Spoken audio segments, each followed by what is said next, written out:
जय हिंद दोस्तों, आप सभी का स्वागत है RWA civil services YouTube channel पर। आशा है आप सभी लोग स्वस्थ, मस्त और ज़बरदस्त होंगे और कॉन्सेप्ट बिल्डिंग प्रोग्राम का लाभ उठा रहे होंगे। तो कॉन्सेप्ट बिल्डिंग प्रोग्राम के अंतर्गत आज का जो टॉपिक है वो है निरपेक्ष आर्द्रता, एब्सोल्यूट ह्यूमिडिटी। तो चलिए शुरू करते हैं आज के अपने इस टॉपिक को। और इस टॉपिक में हम देखेंगे कि इस निरपेक्ष आर्द्रता क्या होती है और इसके प्रभाव क्या क्या होते हैं। तो सबसे पहली बात, निरपेक्ष आर्द्रता पढ़ने से पहले हम आर्द्रता एक वर्ड देख लेते हैं और एक सापेक्षिक आर्द्रता, ताकि आप इससे कनेक्ट कर पाओ। देखिए, आर्द्रता क्या होती है, ह्यूमिडिटी क्या होती है। वायुमंडल में उपस्थित जल वाष्प की मात्रा को ही आर्द्रता कहते हैं। वायुमंडल में उपस्थित जल वाष्प की मात्रा आर्द्रता कहलाती है, ह्यूमिडिटी कहलाती है। और आर्द्रता सामर्थ्य की बात करें, आर्द्रता सामर्थ्य की अगर हम बात करें तो आर्द्रता सामर्थ्य का मतलब हुआ कि निश्चित तापमान और निश्चित आयतन। यानी ध्यान रखिए, मान लीजिए ये कोई घन है तो निश्चित आयतन हो गया इसका, और इसका निश्चित तापमान है, मान लीजिए 20 डिग्री सेल्सियस तापमान है, और इसका जो घन है वो मान लीजिए 1 सेंटीमीटर क्यूब है। तो 1 सेंटीमीटर क्यूब वाले वायुमंडलीय भाग में 20 डिग्री सेल्सियस तापमान पर कितनी अधिकतम आर्द्रता रह सकती है, उसे हम आर्द्रता सामर्थ्य कहते हैं। यानी निश्चित ताप और निश्चित आयतन वाले वायुमंडलीय भाग में अधिकतम आर्द्रता ग्रहण करने या धारण करने की क्षमता को हम आर्द्रता सामर्थ्य कहते हैं। जैसे हमारे पेट में अधिकतम 10 रोटी आ सकती है, तो वो हमारी पेट का सामर्थ्य हो गया, कैपेसिटी हो गई। लेकिन अब हम बात करेंगे निरपेक्ष आर्द्रता क्या होती है। तो चलिए निरपेक्ष आर्द्रता की ओर बढ़ते हैं। ध्यान दीजिएगा, निरपेक्ष आर्द्रता का मतलब हुआ कि निश्चित तापमान और निश्चित आयतन वाले वायुमंडल में उपस्थित जल वाष्प की मात्रा। अब दो चीजें ध्यान रखना है।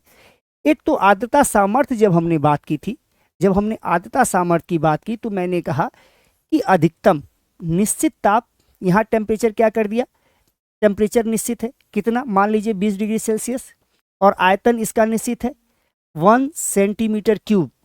और इसमें मैं कह रहा हूं जल वाष्प है 100 ग्राम।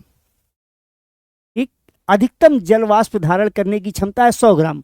तो निश्चित तापमान और निश्चित आयतन में इस वायुमंडलीय भाग में अधिकतर जल वाष्प धारण करने की क्षमता है 100 ग्राम। तो ये आर्द्रता सामर्थ्य हो गई। लेकिन इसमें है कितना, यानी इसी तापमान और इसी आर्द्रता, इसी तापमान और इसी आयतन में, यानी मैंने कहा कि इसका आयतन है 1 सेंटीमीटर क्यूब और इसका तापमान है, तापमान लिया था 20 डिग्री सेल्सियस।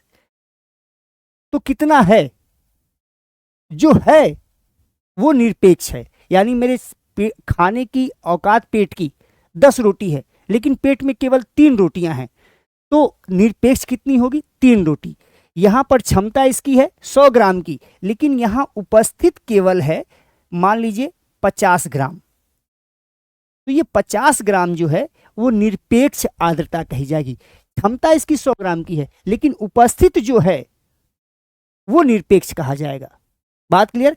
तो निश्चित तापमान तथा निश्चित आयतन वाले वायुमंडलीय भाग में उपस्थित जल वाष्प की मात्रा को ही निरपेक्ष आर्द्रता कहते हैं।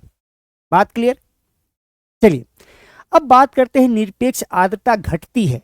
अगर ध्यान रखिए, भूमध्य रेखा से ध्रुवों की ओर जाएं हम तो निरपेक्ष आर्द्रता कम होगी। क्यों कम होगी, क्योंकि जैसे जैसे भूमध्य रेखा से हम ध्रुवों की ओर जाते हैं वैसे वैसे तापमान कम होता है।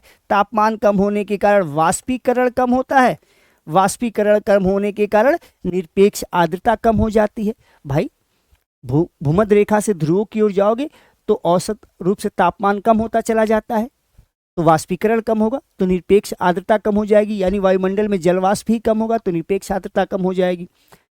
महासागर तट से महाद्वीप के आंतरिक भाग में जाने पर निरपेक्ष आर्द्रता घटती है। मान लीजिए ये कोई महाद्वीपीय भाग है तो, और ये जलीय भाग है, तो जलीय भाग पर वाष्पीकरण होगा, जलीय भाग पर वाष्पीकरण होगा, और वाष्पीकरण होने के कारण जलीय भाग के वायुमंडल में नमी ज़्यादा रहेगी तो निरपेक्ष आर्द्रता ज़्यादा होगी। स्थलीय भाग में जमीन से और पौधों से उतनी मात्रा में वाष्पोत्सर्जन नहीं होगा जितनी मात्रा में वाष्पीकरण जलीय भाग पर होगा।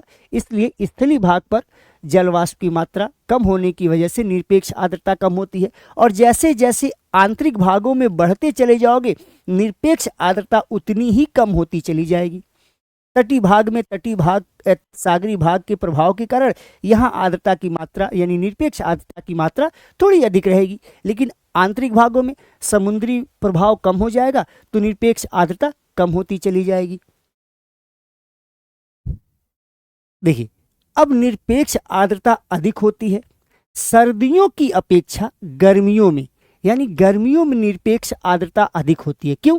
क्योंकि वाष्पीकरण अधिक होता है। वाष्पीकरण अधिक होने की वजह से गर्मियों में सर्दियों की तुलना में निरपेक्ष आर्द्रता अधिक होती है। रात की तुलना में दिन में निरपेक्ष आर्द्रता अधिक होती है, क्योंकि दिन में वाष्पीकरण होगा तो निरपेक्ष आर्द्रता बढ़ेगी, यानी वायुमंडल में उपस्थित जल वाष्प की मात्रा बढ़ेगी वाष्पीकरण के कारण। तो मरुस्थल, अब देखिए मरुस्थलीय क्षेत्रों में निरपेक्ष आर्द्रता कम होती है। क्यों? क्योंकि वाष्पीकरण कम, यानी वाष्पीकरण करने वाले स्रोत ही नहीं है भाई, न पेड़ पौधे हैं न जलीय भाग है, तभी तो मरुस्थल है वो। तो निरपेक्ष आर्द्रता कम होती है। वन क्षेत्र में निरपेक्ष आर्द्रता अधिक होती है ऐसे क्षेत्रों की तुलना में जहां जंगल पेड़ पौधे नहीं है। यानी मरुस्थल और वन की तुलना करें तो वन क्षेत्र में निरपेक्ष आर्द्रता अधिक होगी, क्योंकि पेड़ों से वाष्पोत्सर्जन इवेपोट्रांसपिरेशन अधिक होता है, जिसकी वजह से वन क्षेत्र में निरपेक्ष आर्द्रता अधिक होती है। क्लियर? अब देखिए बात करते हैं मौसम पूर्वानुमान की। देखिए आर्द्रता ही फाइनली संघनन के फलस्वरूप वर्षा यानी बादल बनता है, वर्षा होती है। आर्द्रता से ही संघनन के फलस्वरूप कुहरा और कुहासा बनता है ना, ड्यू फॉग ये सब बनता है। तो मौसम के पूर्वानुमान में निरपेक्ष आर्द्रता की गणना महत्वपूर्ण भूमिका निभाता है, चाहे कोहरे की बात हो, चाहे बादल के निर्माण की हो, चाहे वर्षा की संभावना की हो। देखिए निरपेक्ष आर्द्रता की मात्रा पर वर्षा की संभावना निर्भर करती है। अब कैसे? देखिए वर्षा तभी होती है जब निरपेक्ष आर्द्रता और आर्द्रता सामर्थ्य बराबर हो जाए। यानी एक भाग है, ये कोई वायु का भाग है और इस भाग में 20 डिग्री सेल्सियस तापमान पर, जो कि 1 सेंटीमीटर क्यूब वाला क्षेत्र है, 20 डिग्री सेल्सियस तापमान पर इसमें जल वाष्प है 100 ग्राम।